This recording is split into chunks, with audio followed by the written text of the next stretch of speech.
everybody. Thank you for the Jamestown Bar Association for hosting this special meeting. Thank you for our special guests from Alberta. We got the cream of the crop right here at this particular table, and for all the sponsors who made this all a reality. What a day! What a morning with Plessy and Ferguson, and the fact of the matter that pivotal and part of that is Judge Albion Tourget from Mayville, New York, and that story relating to Tourget, Plessy, Ferguson is a special one. Extra special is the fact that we have today, to underscore the importance of this day, our special guest, Judge Kevin Carter. But that wouldn't have happened without the intercession of our Robert H. Jackson Center board member, surrogate court judge, jack of all trades, Mr. the Honorable Stephen Cass. So to introduce our special guest is our special friend, the Honorable Stephen Cass. Judge Cass.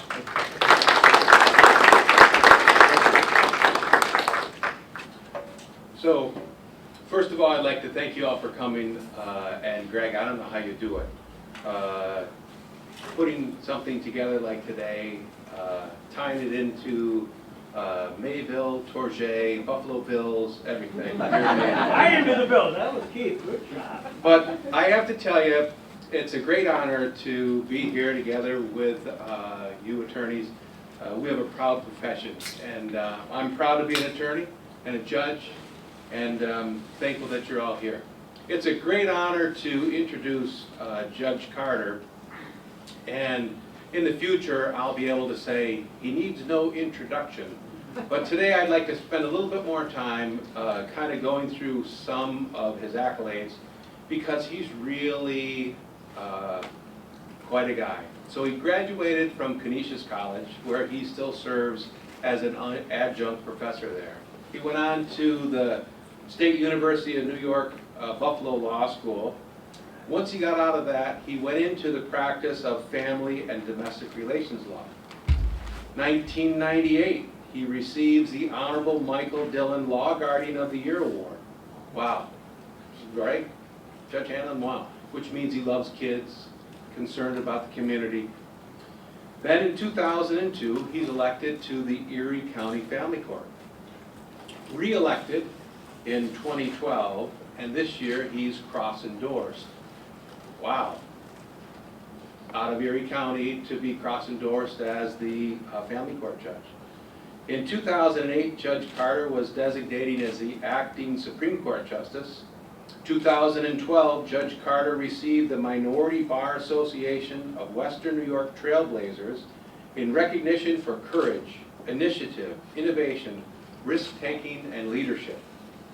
2018, he became the presiding judge of the Erie County Youth Bar, which has jurisdiction over felony charges for people that are kind of in between the felony, it's a second chance law. It helps our younger people get an opportunity to succeed. In 2020, he was honored with the Liberty Bell Award in recognition for his involvement and implementation of the Youth Part Raise the Age legislation. In 2019, he became the supervising judge of the family courts. And then in July of 2021, he became the administrative judge of the 8th Judicial District, where he manages really the day-to-day operations of the trial courts in all of the 8 judicial districts, or all of the 8 judicial districts, which includes Allegheny, Cattaraugus, Chautauqua, Erie, Genesee, Niagara, Orleans, Wyoming counties. Just kind of think that through. So here's a judge, family court judge, who's done so well that the Office of Court Administration and his peers decide that he should be the one leading us, leading all the judges and everybody in the 8th Judicial District. It's really quite an accolade. He's married and he has 3 very successful children. And one of the things that's interesting is his youngest daughter attends the University of South Carolina Honors College, where both my daughters went, so I have an immediate connection with him. But when I asked Judge Carter, other than your family, what of your accomplishments brings you the most satisfaction? You know what he said? Withstanding the test of time, standing up to adversity, and fighting through it. That's quite a testament to Judge Carter. Tip to lawyers. Judge Carter, what's your tip to lawyers? Both new and accomplished. Try to better yourself every day. With that, Judge C, that's what he signs his things when I get letters from him, Judge C. But Judge Kevin Carter, we're very pleased to have you. Thank you, Judge.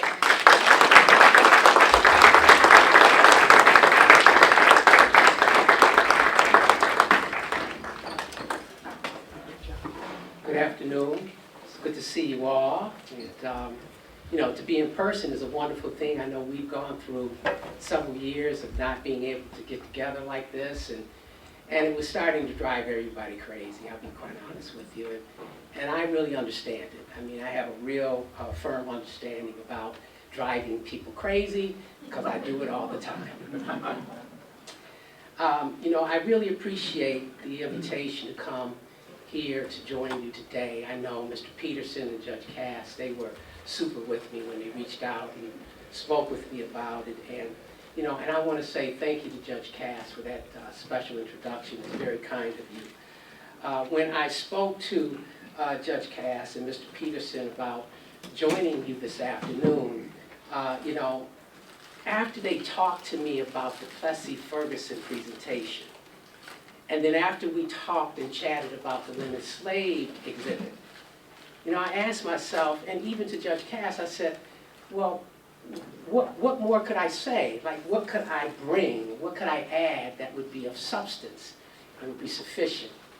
You know, and as Judge Cass is always the type of guy that he makes light of some things. He has good humor, and he's just an all-around solid person. So he said to me, he said, you know, he said, Judge, you should come down and talk about your role as an administrative judge. You should talk about the road that you took to become an administrative judge. And I chuckled at that. I said, you know, it's really not that interesting. I don't know how many people would like to listen to that. And of course he said, well, you know, Mr. Peterson, this is a CLE course, so don't worry, they'll listen. I said, okay. So I was happy to hear that. And then the other thing that Judge Cass would say and said during this conversation, he said, don't worry, just make it brief. And he kept saying, make it brief. And then he would say, be brief. And brief is a good way to go. And I'm like, okay, I got it, so I'll be brief. I'll be very brief.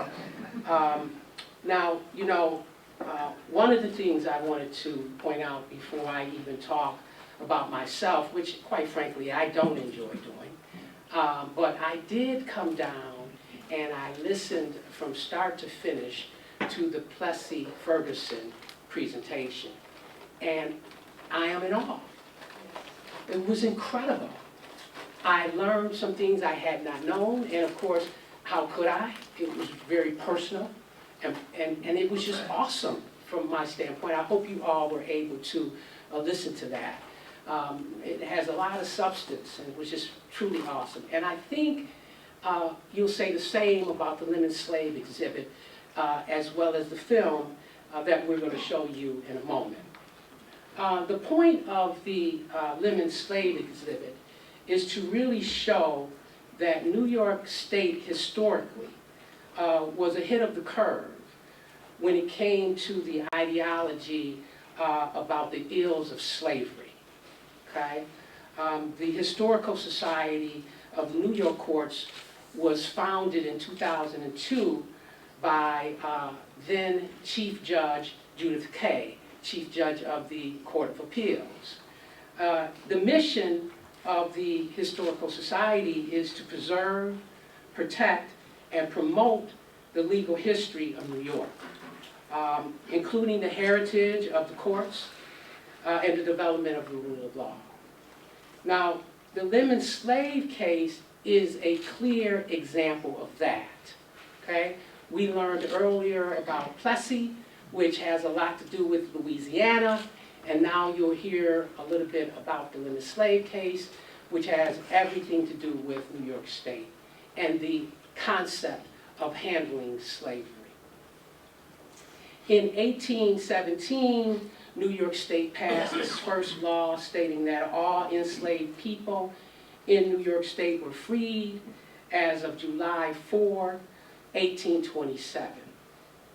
In 1852, a freedom suit was started by way of petition, a writ of habeas corpus filed by Louis Napoleon before Justice Elijah Payne. The record, when it talks about Louis Napoleon, merely refers to him as a colored man. He was not educated. He was illiterate. But he was smart enough to hire or to find John Jay to handle the case for him. The case goes in before Justice Payne. The case highlights the role of New York played in freeing the slaves, because Justice Payne had before him an enslaved mother and her children and a number of other slaves who were traveling from Virginia with their slave owners, the Lemmon family, on their way to Texas. And, of course, young Mr. Napoleon, who was an abolitionist, couldn't read or write, but he was an abolitionist. He knew what was right. He filed the writ. The case goes into court. And Justice Payne essentially ruled that, look, you did not have to come through New York State to go to Texas, but you did. And because you did that, you must comply with the laws of the state of New York. And our law was that slaves were freed in 1827. So as a result, your slaves will be free as of this day. Now, you know, Justice Payne was a pretty smart guy, but it wasn't just the law that he was citing. It was his personal belief that slavery was improper, that we just should not have it. In 1860, after numerous appeals, the case goes to the Court of Appeals in New York State, and by a 5-3 vote, they affirmed Justice Payne and held that slaves were freed. Now, the ruling is in direct conflict with the 1857 Supreme Court Dred Scott decision, which held that colored people were not U.S. citizens and thus could not expect any protection from the government and or its courts. And of course, here it is, we have enslaved individuals going into a court of law and having a judge at that time, you know, issuing a ruling. And then in 1860, our Court of Appeals, notwithstanding Dred Scott, said no, they do have protection of the law, and they do have and should have the benefit of the courts.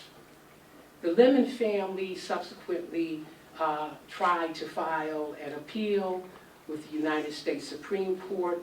Well, by that time, the Civil War had started, and of course, Virginia was no longer part of the Union, and their appeal fell short.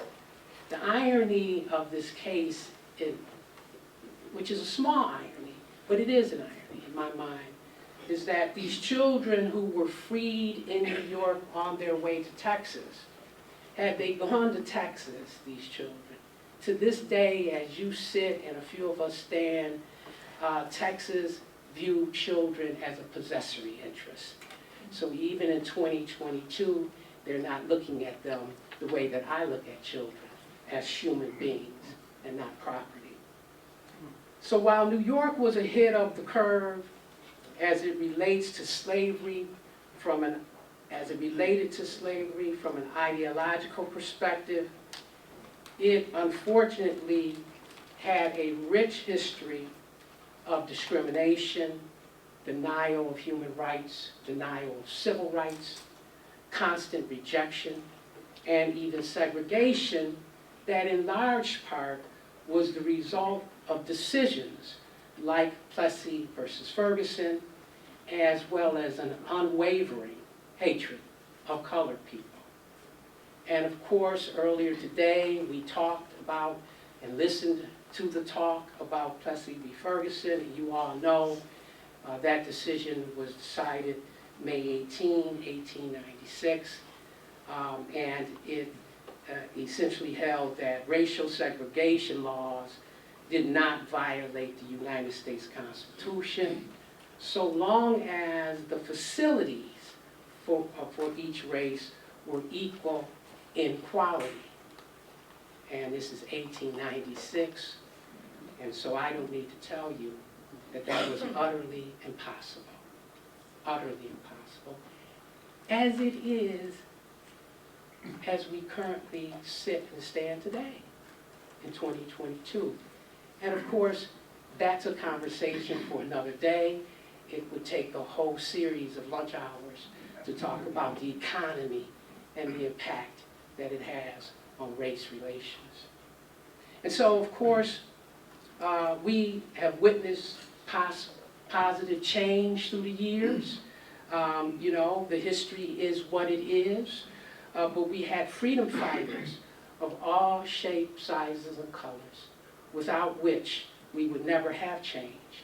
But we do have freedom fighters, okay? And we have a couple of freedom fighters with us today, and Mr. Plessy and Ms. Ferguson, and I'm thrilled that they're with us and they joined us.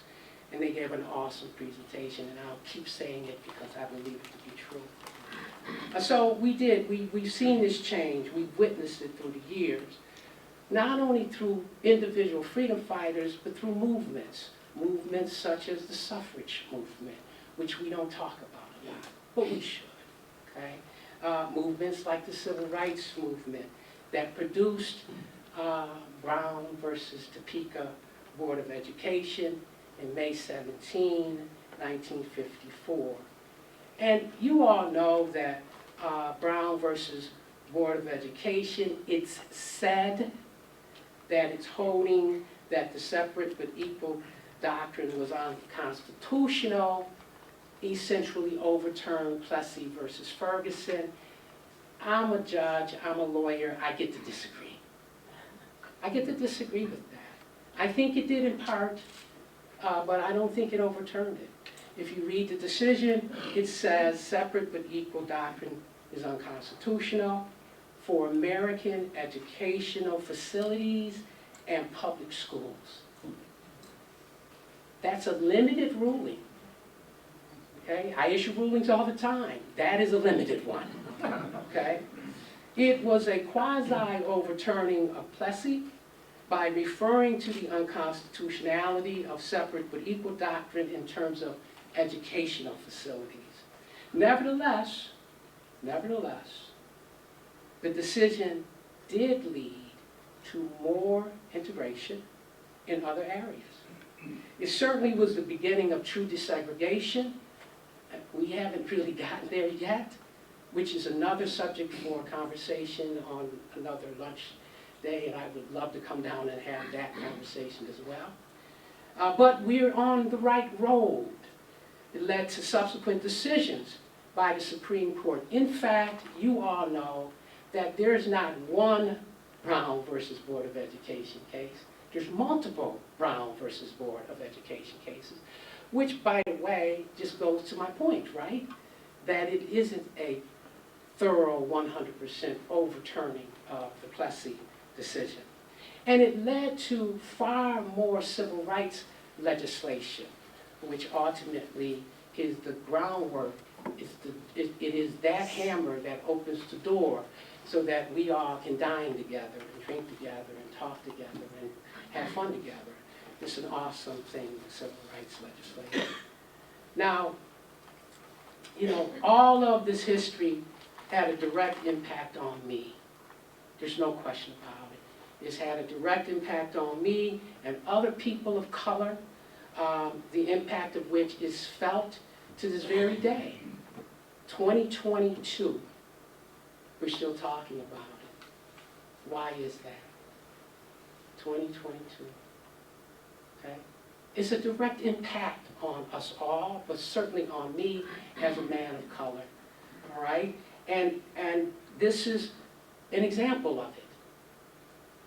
I'm the first and only person of color to serve as the administrative judge for the 8th Judicial District, having been appointed in 2021, first and only.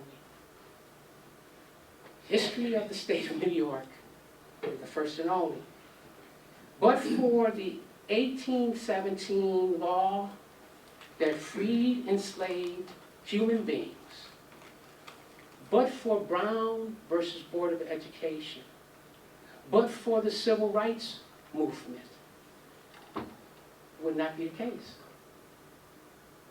It would not be the case that Kevin Carter, an African-American male, would be standing up in front of you all as the administrative judge for the 8th Judicial District. And but for the history of slavery, segregation, holdings in cases like Dred Scott and Plessy, a denial of civil and human rights, and constant rejection, it would not have taken so long. It would not have taken so long. Okay? The New York State Constitution was ratified in 1846. Thereafter, the Supreme Court judicial offices were obtained through party conventions and elections. There has never been a person of color to chair any major political party in the 8th Judicial District. Never. The system, as we all know it, has produced 5 persons of color to serve on the New York State Supreme Court in the 8th Judicial District. 1 Native American and 4 African Americans. I give you this, Judge, that Governor Hochul appointed a young man who was a city court judge in Buffalo to serve as a Supreme Court judge, and he was crossed the doors, so that would make it 6. In 176 years. 176 years. 6 people of color. Now, as Judge Cass pointed out, I am the administrative judge for the 8th Judicial District, which is comprised of Allegheny, Cattaraugus, Chautauqua, Erie, Niagara, Orleans, Genesee, and Wyoming. And I would be deceptive, misleading, if I were to say to you that I'm the smartest person of color in the district. Not even close. Not even close. And yet, here I am standing here because of opportunities that I will talk to you about in a moment after we view the film, The Lemon Slave.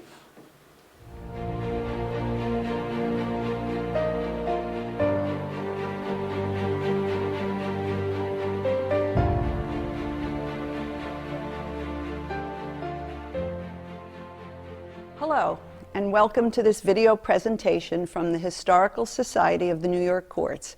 I'm Janet DeFiore, Chief Judge of the Court of Appeals in the state of New York, and I'm delighted to introduce this brief video about an inspiring court case involving some very heroic New Yorkers. The case was decided in the 1850s, just before the Civil War, and it involves the emancipation of 8 young people who were held as slaves until they were freed by the New York courts. The horrors and injustices inflicted on African Americans as slaves in our country have been well documented. Lesser known is the important role that New Yorkers and New York courts played in chipping away at the foundation of slavery before the Civil War. This is the story of the Lemmon slave rescue case, the hero who started the case in the New York courts in 1852, and the courageous New York judges and lawyers who brought this case to a successful and inspiring conclusion. It was a history-making decision in which 8 young people who were between 2 and 23 years old were freed from the bondage of slavery. The story of the Lemmon slave rescue case will be told by Mr. James Earl Jones, a New Yorker who is a national treasure and one of our country's most distinguished citizens, and I am so honored to introduce him to you. I hope you enjoy this video, and I do encourage you to take a few minutes to look at the related written presentation in this exhibit and to learn more about the Lemmon case and the role that New Yorkers played in helping to bring about an end to the reprehensible history of slavery in our country. First, let me thank Mr. James Earl Jones. We very much appreciate the important story you've told, and we are honored by your participation in this project. We in New York are justly proud of our courts, our judges, and our many civic-minded lawyers, people who make significant contributions to improving life for 20 million New Yorkers. We celebrate the Lemmon case and its many heroes, Louis Napoleon, Judge Elijah Payne, and some of the outstanding appellate judges, and of course John Jay, Chester A. Arthur, and the other outstanding lawyers who represented these slaves without ever asking for a fee. We applaud them as heroes of their time who brought great moral leadership to their work at a time when our nation was being tested and we didn't always provide a moral answer to the call of history. There are other great stories to be told about the heroes of our past, many of them lawyers and judges who made significant contributions through the New York courts. We at the Historical Society of the New York Courts are proud to introduce you to these great stories, and we look forward to seeing you again.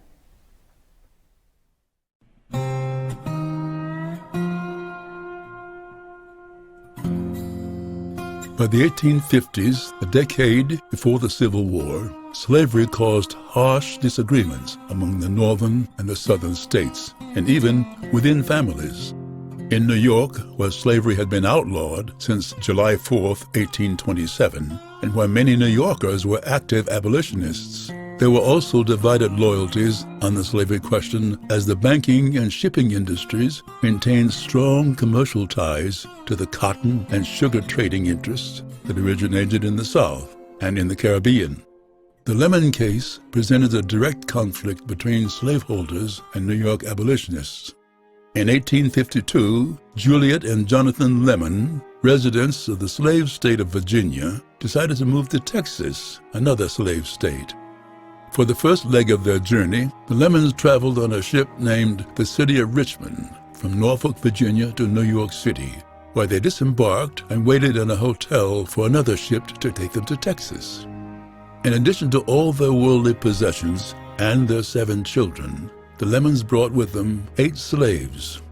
Emmeline, who at 23 was the head of her family, which consisted of her 16-year-old brother, Louis, her 13-year-old brother, Edward, and her 2-year-old daughter, Amanda, and Nancy, who was 22, and the head of her family, which consisted of her twin 7-year-old sons, Louis and Edward, and her 5-year-old daughter, Anne. Nancy's husband, the father of Anne, was himself a slave. The Lemmons group, 17 people and all their possessions, arrived in New York on Friday, November 5, 1852. Louis Napoleon, a free black man and a New Yorker very active in the abolitionist movement, had learned from a steward who worked on the City of Richmond that these 8 slaves had been secretly brought into New York and were being held in a small, overcrowded hotel room. The following day, Louis Napoleon, unable to read or write, but keenly educated as to how to use the New York courts to help free slaves, dictated a writ of habeas corpus to the clerk of the Superior Court, marked an X on the writ as his signature, and commenced a court action which sought to free the Lemmon slaves. Through his extensive connections with the New York abolitionist movement, Louis Napoleon made sure that the Lemmon slaves were represented by a first-rate legal team, which included John Jay, a grandson of the founder by the same name, and Chester A. Arthur, who went on to become the 21st President of the United States. The case was heard before Judge Elijah Payne. On the strength of Louis Napoleon's initial papers, Judge Payne ordered the slaves brought to the courthouse, and after a short delay to allow the Lemmons to hire a lawyer, Judge Payne heard arguments from counsel and ruled that all 8 slaves should be free. The Lemmons argued that under the laws of Virginia and the United States Constitution, they held proper title to the slaves as their property, and no court could take away their property rights, although courts had ruled that way before. Judge Payne's ruling, controversial at the time, were based on 2 principles. First, Judge Payne found that because the Lemmons had voluntarily brought the slaves into New York, a state that had outlawed slavery 25 years earlier, the slaves were emancipated under New York law and were now free. Of greater historical importance, however, Judge Payne ruled the slaves free based on a higher moral authority. Beyond New York law, Judge Payne wrote, "By the law of nature, no one can have a property in slaves." While the Lemmons appealed from Judge Payne's decision, the abolitionists involved in the case secured prompt passage for the now freed slaves to move north from safe house to safe house, the so-called Underground Railroad, which was well established in New York State. They ultimately resettled in Canada, where they could be safe from any appeal taken by the Lemmons. Judge Payne's ruling in the Lemmon case was extremely controversial at the time. Northern abolitionists pointed to it as a just decision, while some slaveholders in the South cited the ruling as an important reason why the Southern states should secede from the Union, complaining that Northern courts were not adequately protecting their property rights. Appeals were taken all the way to the highest court in New York. Nonetheless, in every appeal, Judge Payne's decision to free the slaves was upheld. The Lemmons ultimately tried to take their appeal to the Supreme Court of the United States, but by then the Civil War broke out, and the Lemmons could not appeal further because Virginia had seceded from the Union. Interestingly, since under the laws of Virginia, the 8 slaves were considered property held by the Lemmons, and since the court ruling had the effect of taking slaves away from the Lemmons, New Yorkers involved in the case and other abolitionists voluntarily raised a fund of $5,000, valued at over $100,000 today, to compensate the Lemmons for the economic loss they suffered by bringing their slaves to New York. In return, the Lemmons agreed that no matter how any higher court ruled on appeal, they would no longer contest the right of their former slaves to live free. Judge Payne himself contributed $100 to the fund. By paying this money to the Lemmons, the abolitionists ensured that the former Lemmon slaves would never again have to be concerned that a ruling by a court would return them to slavery.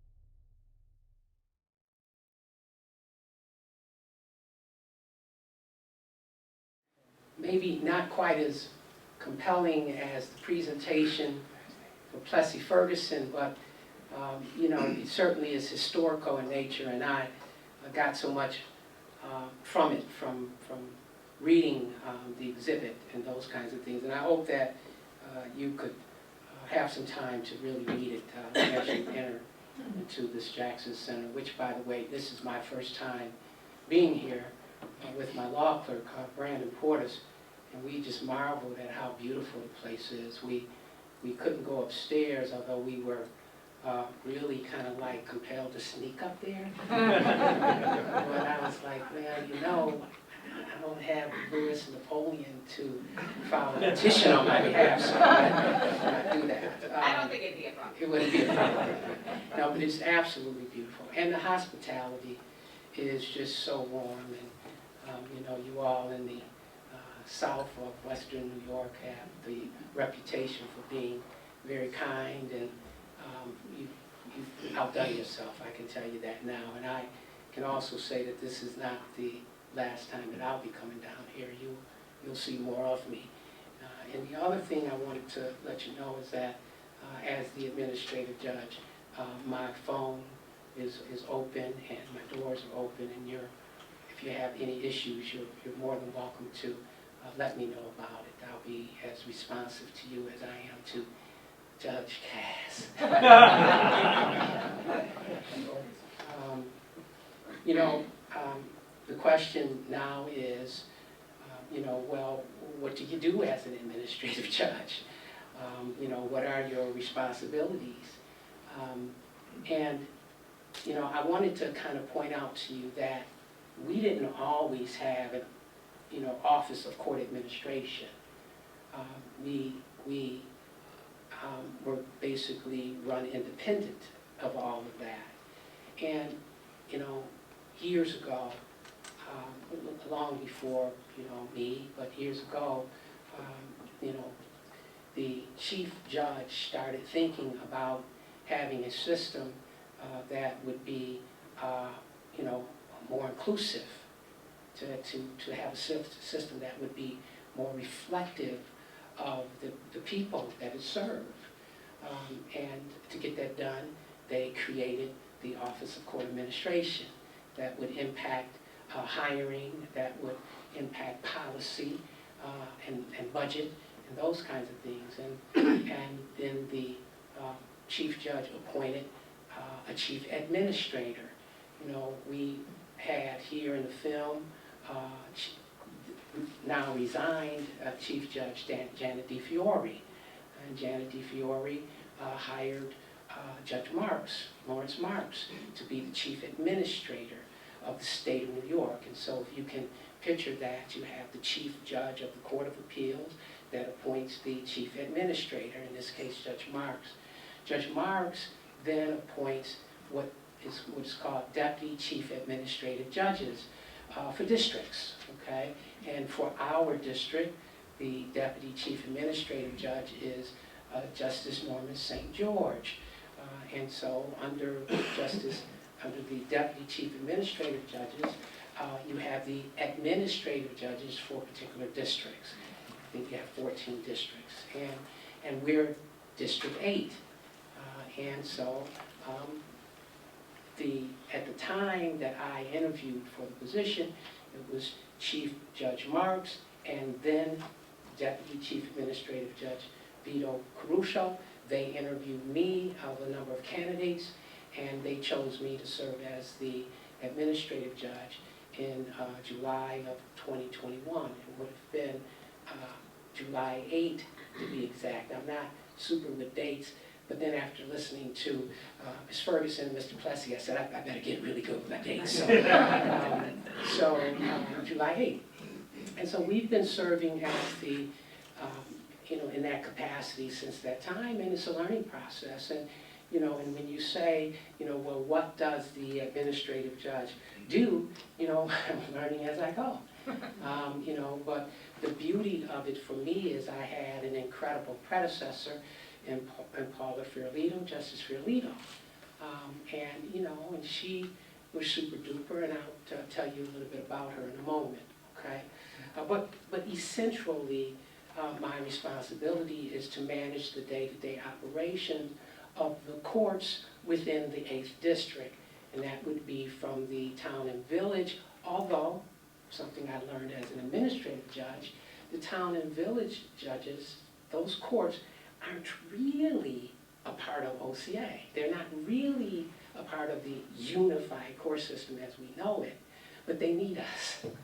They need us for resources, they need us for a lot of things, and so we have an understanding that, okay, if you are going to take advantage of our resources and our assistance, then you're going to have to at least have a willingness to play by our rules, so to speak. Brandon, I'm not giving insider information, am I? So in essence, we, I manage the town and village judges as well with respect to policy. So let me give you an example of policy. COVID pandemic and the protocols that went into effect. Protocols such as social distancing, mask wearing, all of these things that in some parts were agreed with and in others were not. Well, we really can't force the town and village judges to comply with that protocol, but under the agreement they did. Judges, we, just like you all, you have to go for CLE courses. Well, the judges, we have to go for conferences, and we have to go for seminars, and we have to do all of that. We sign in and sign out and do all of those things. If you don't, then it could be problematic. Well, if you don't, as a town and village judge, you could get removed, okay? And so they comply with that, right? Well, it's my responsibility to make sure that they get the protocol, that they understand it, and that they comply with it. But I also, manage the day-to-day operations of city courts, right? Judge Panabianco can tell you, he's wonderful, so he never hears from me, but, he's really awesome, okay? And he does a wonderful job, and we're fortunate in our district to have super judges. But I have to manage the day-to-day operations, the kind of cases that they hear, whether they have to participate with off-hour youth part arraignments that Judge Cass talked to you about. Well, those are kinds of things that I have to, as the administrative judge, determine, okay? Then I manage the county courts, okay? Judge Cass. Judge Cass is a multi-head judge, but he's also able to handle Supreme Court cases. Why? Because the administrative judge has the authority to designate him acting Supreme Court judge. So he gets to handle cases. Or Judge Hanlon, congratulations again, Judge Hanlon, who, is our Supreme Court judge. I didn't have to assign her to a particular district, but I did assign her to a particular district. She made me. So, but I did. So that's an example of that. But then it goes deeper than that. It's, funding and budget and hiring practices. And, for years, honestly, in our system, we didn't hire women for the most part. We do now. And in fact, it's gotten to a point where we probably have far more women. I can be candid with you. We do. We have far more women employed in the 8th Judicial District than we do men. Well, that's a major shift, right? And so, the focus is to bring diversity, so we have to look at those hiring practices. Well, I have to do that. Or whether or not we're going to have people of color in a system where at one point we didn't have any people of color. When I first started in Erie County Family Court, the largest of all the family courts in the 8th Judicial District, you had 2 people of color out of 114. Okay? And so it's the purview of the administrative judge to try to change that. Okay? And so, those are just examples of what my responsibilities are as an administrative judge. But I'm also responsible for trying to further the agenda of the chief administrative judge as it relates to diversity practices, as it relates to, the concept of implicit bias. People don't like the word discrimination and discriminatory practices, right? Racism, that stuff is like, ooh, right? It exists, but people are still like, oh, you can't talk about that. But people are more inclined to listen when you talk about implicit bias. Why?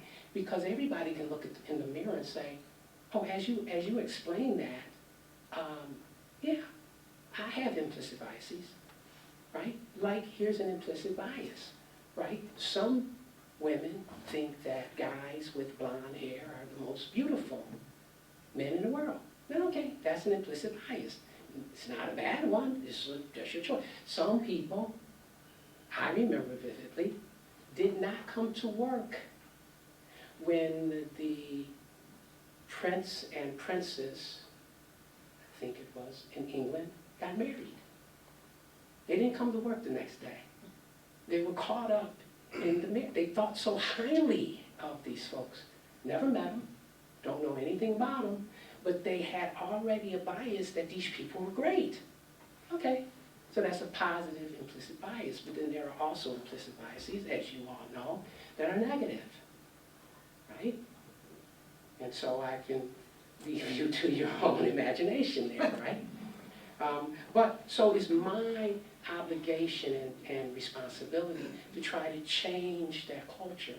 And I can't do it by myself, but we have, from the top down, we have policies that they want the administrative judges to further. And I get it, and it makes sense.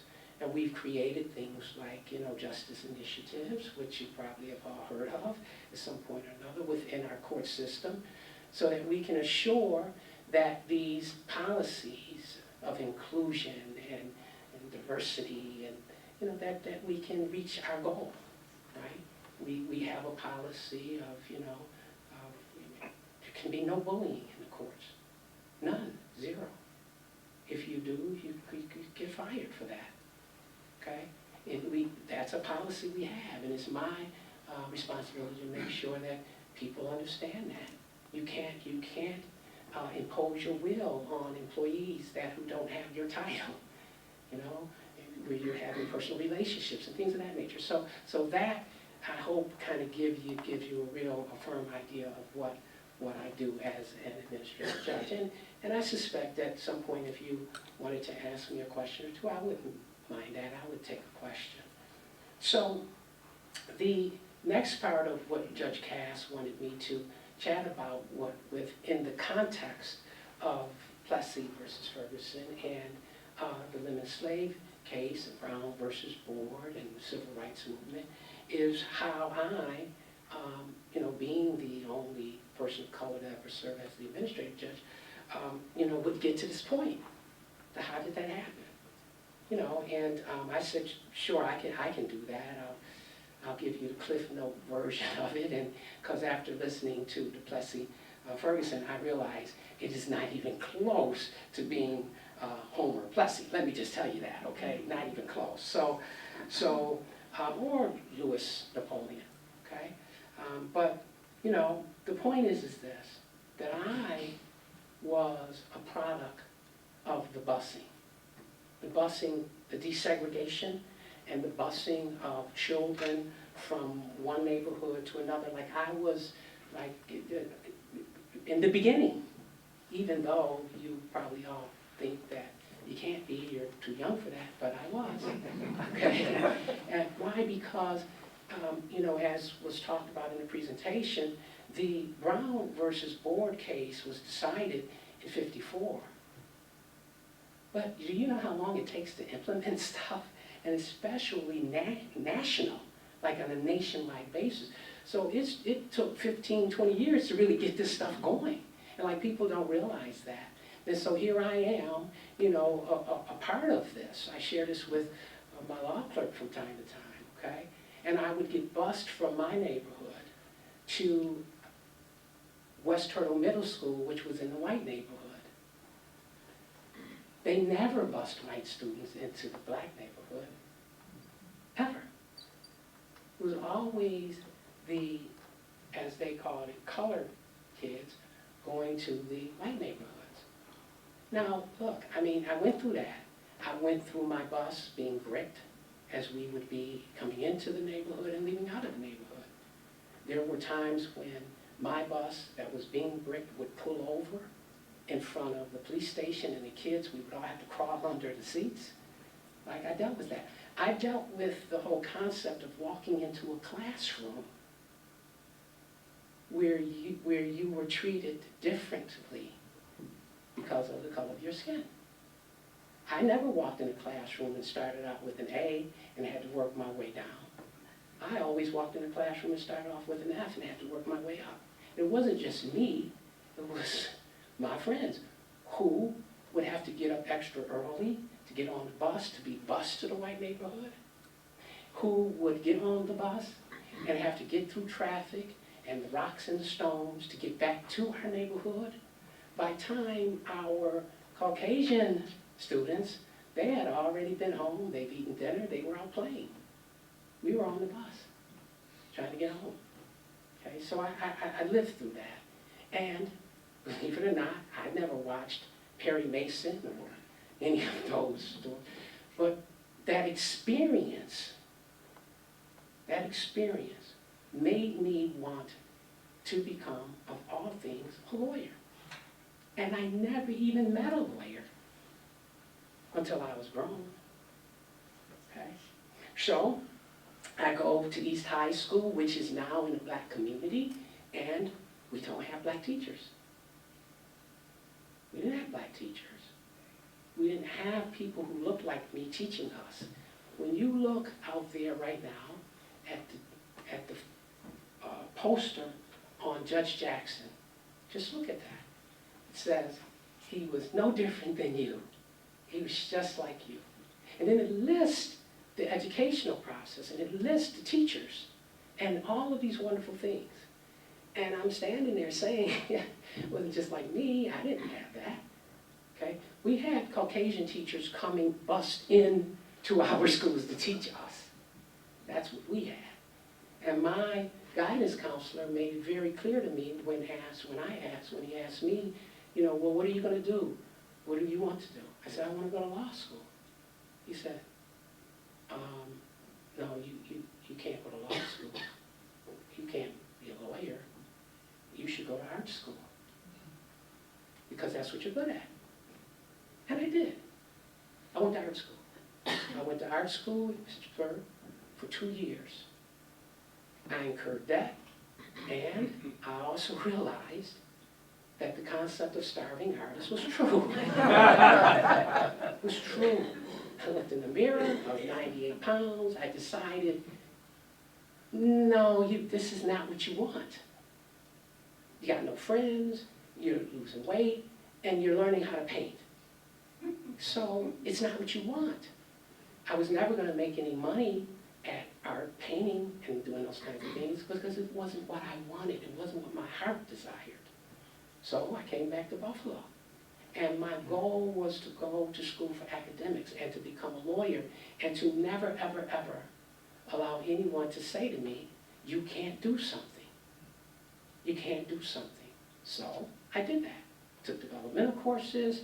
I get into Villa Maria College. I graduate. I do well in school, much to my surprise. A guy who basically had been told, you can't do this. So I go to Canisius College. Now at the time, Canisius College was looked upon as a really good institution of higher learning. It was like the Harvard of the region, basically. That's how we looked at that. And it kind of cost that kind of money as well, I'll be honest with you. So I incurred that, but I went there. And in my senior year, I go to the dean of the pre-law program. And, you know, we sit and we chat. I tell him I want to go to law school. And he says to me, you're too late. You're too late to apply. You should wait until next year to apply. And of course, I listened. And I immediately got up and said thank you and walked out. And I go to the EOP program, Higher Education Opportunity Program. Okay? It was a bill passed some years ago by Arthur O. Eve. And Arthur O. Eve is responsible for this bill that ultimately gave people who couldn't afford school an opportunity to go to college. Okay? So I go to Lillian Dudley. Lillian Dudley was the director of the program. Okay? It's how I got into Canisius College. And you know, when I first applied to Canisius College, I interviewed with the staff in the program. And we talked, and they said, oh, you would be a great candidate, come on in, we'll take you in our program. Senior year, Lillian Dudley. And she says to me, really? Now, I'm not going to disclose the pre-law professor's name or my guidance counselor. I know them. I remember their names. Okay? But she said, what do you think you need to get into law school? I said, well, I got my application all squared away. I'm going to have to write a personal statement to get into law school. And Lillian Dudley was, in her college days, an English major. The Lord was working, and so we wrote a personal statement. I put my package together. I put on my only suit I had. It was actually a sport coat. I go out to the University of Buffalo School of Law, to the admissions office, and I say to the lady, you know, I'm Kevin Carter, I have an application for law school, I really want to come to law school. And she says, okay, well you can give me your application and I'll take it. I said, oh no, I don't want to do that. She said, what are you going to do? I said, I want to speak with somebody that's on the admissions committee. She said, well, there's nobody here right now. I said, this is the admissions office, right? She said, yes. I said, well, then I'll wait. So I go and I sit over in the corner, and I can tell you, I mean, I walked in the office, there's a long little desk here, you got these seats here, or a counter, and I sat in 1, 2, 3 in the second seat. I just sat there. Okay? 45 minutes goes by, and she says, and Kevin, you know, there's nobody here. Do you want to leave your app? I said, no. She said, what do you plan to do? I said, I plan to sit here until I speak with somebody on the admissions committee. And she said, really? I said, really? She says, okay. 20 minutes go by or so. A young guy walks out of the back office. A young guy. And he says, oh, hi, I hear you have an application for admissions. I said, sure I do.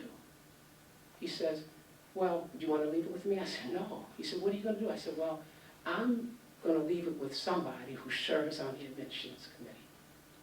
And he says, okay. He comes back out in about 10 minutes. He said, hey, you want to chat? Let's chat. I said, sure. We go into an office. And he and I, we talk for about 45 minutes. And we have a good old time.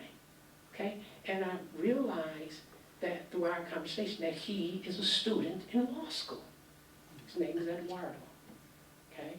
And rest in peace, Eduardo passed. But he's in law school at the time. So we're having a really good conversation. And he said to me, Kevin, I gotta go, something to that effect. Why don't you leave me your application? And I said, I thought it was a setup. Right? Guy had nothing to do. He's gonna take my application, throw it in the trash. I said, no. He said, what are you gonna do? I said, I'm gonna wait till I can speak with somebody on the admissions committee.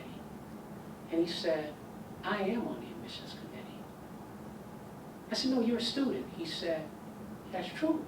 But we have students, faculty, and administration on our admissions committee. And you're going to hear from us shortly. 2 weeks, I got my letter saying that I was admitted into the law school. So I was thrilled until the week prior to school. I walked in the mailroom and saw that I had to read like 1,000 pages to be ready for this week. And I was like, I bit off more than I can chew. So I go to law school, and I do reasonably well. I mean, I really did. I had a course or two where it wasn't the greatest grade. I never flunked anything, and I had some really good grades. Okay? And, you know, you in your senior year, you start reaching out to firms and those kinds of things. You know how it is. So I did that. And I was like thrilled. I got 2 firms, one in particular, I won't say the name. We talked over the phone. It was a Thursday. They needed to hire somebody right away. Right away. Quoting, we need to hire someone right away. Can you come in next week? I said, sure, I can come in next week, Wednesday. Oh, absolutely. I go in, I walk in the office, I sit for about 20 minutes. One of the partners walked out and said to me that they didn't need any help. that they weren't hiring. They never even had an interview. Just walked out the office. I graduated, opened up my own law practice, had a very decent practice, so decent that I joined a firm, Sullivan Oliverio. And Dick Sullivan is an incredible guy. And so one day, he's at a barbershop, and there's a guy by the name of Tom Reynolds, Congressman Reynolds at the time. Congressman Reynolds was looking for a candidate to fill a vacancy in Erie County Family Court, and Dick Sullivan said, "Oh, I got a guy for you." And I met with Tom Reynolds, became a judge over in Family Court, and for 10 years, as a judge in Family Court, I tried desperately to learn my trade. I wanted to be a good judge. I really wanted to do that. I wasn't thinking about politics. I wasn't thinking about any of that. I was thinking about being a good judge. And then, of course, I started trying to get involved, and after that, get involved in some things. I was never really given the opportunity. Janet DeFiore came along as the chief judge of the Court of Appeals. And she had a real vision. She's resigned, and I'm sure you're all familiar with it. I'm not going to talk about that, but she had a real vision about inclusion, because women were not given the opportunity to be a real part of the system. They weren't given jobs, high-ranking positions, or any of that. And so they had a real vision to include, to have diversity, okay? And so, that was good for me, to be very honest with you. It was good for me and a whole lot of people, because DeFiore started to see also that, no, the diversity had to be across the board, and we would have to implement policy in order to have a diverse employees. We would have to be diverse there, okay? So they came out with a law called the Raise the Age legislation. And, I had been a judge for quite some time, had been, reversed probably in 18 years once, remanded twice, 18 years. So I knew that I had a practice when I was practicing law in the area of criminal law, and my law clerk at the time, Brandon, my law clerk, he was an assistant district attorney. Okay, so now what the legislator did, Governor Cuomo, they had an unfunded mandate. Okay, and the mandate, if you read the minutes, it simply says about family court judges doing major felony cases, murder, robbery 1, kidnapping, all of these major cases, they'll just have to learn. No training. Judges who never even wanted to do criminal work would now have to do criminal work. That was our legislation. That was what the legislators were saying. Okay? So I said to Justice Fiorito and Judge Griffith at the time, who was the supervising judge, look, why don't you allow me to do the youth court? Okay? He said, well, you have to create the court.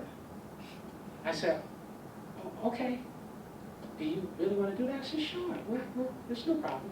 So we got participants and stakeholders together, and I wrote a plan, 50-something page plan for the youth part of Erie County. And then I said to Justice Fiorito, okay, we've done that, I would love to be the presiding judge. She says, absolutely. Judge Griffith, absolutely. And then what we noticed is that around the state, we were getting calls from people, judges, and they were asking, how do you do this? How do you do that? What were you thinking when you put that together? How do you? And so we started being like the hub for folks to call, and we helped people create their youth park throughout the state. And also, we would write decisions. Like it requires that you write a lot of decisions, so I wrote a lot of decisions in this area of criminal law, and that we refer to as raise the age. And so the judges from around the state would read my decisions, and they would use my decisions, just like I would use other judges' decisions, okay? So, you know, after that, Judge Griffith and Justice Ferlito seemed to be pretty pleased with that. And I said, well, if you're really pleased, because Judge Griffith was retiring, I said, if you're really pleased, would you consider me for the supervising judge's position? And Justice Ferlito said to me, really? I said, yeah. She said, thank you. I was hoping you would apply. I said, oh. So, you know, I became the supervising judge.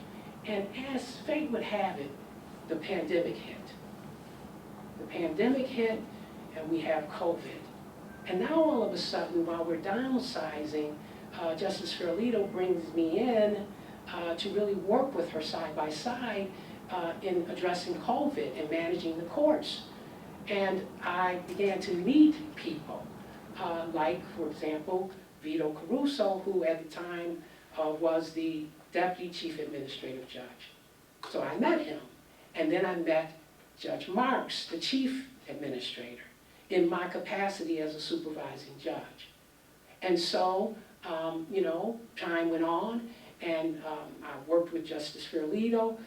We did the best we could to address the COVID pandemic. I think we did a decent job. And then ultimately, she resigned. And, you know, thought it would be a great idea if I would consider applying. And I applied. And when I interviewed with Judge Marks and the DCAJ Caruso, you know, I was no stranger to them. I was no stranger to them because at some point in time, people believed that diversity and inclusion was a positive thing. It was a good thing. It wasn't a bad thing. And they also learned that, wait a minute, you can't judge a person by the color of their skin. You can't judge their intellect by the way they look. You know, there are some highly intellectual, you know, IQ folks that off the chart, and they walk in here and you think they were bums. Okay? So you can't allow your implicit biases to control the outcome. And if you do, you could miss out on a thing. I'm not saying that I'm the thing. I'm just saying that if you do, you can miss out on some things. Okay? And I know that to be true because that's what Judge Marks said. That's what he said when he said, I want you to be the 8th Judicial District Administrative Judge. I want you to do that. Okay? And he was very candid with me about that. And so, you know, here I am now. I've been very fortunate. I've had the opportunities that weren't presented to people who had gone before me, who were probably far more talented than I am.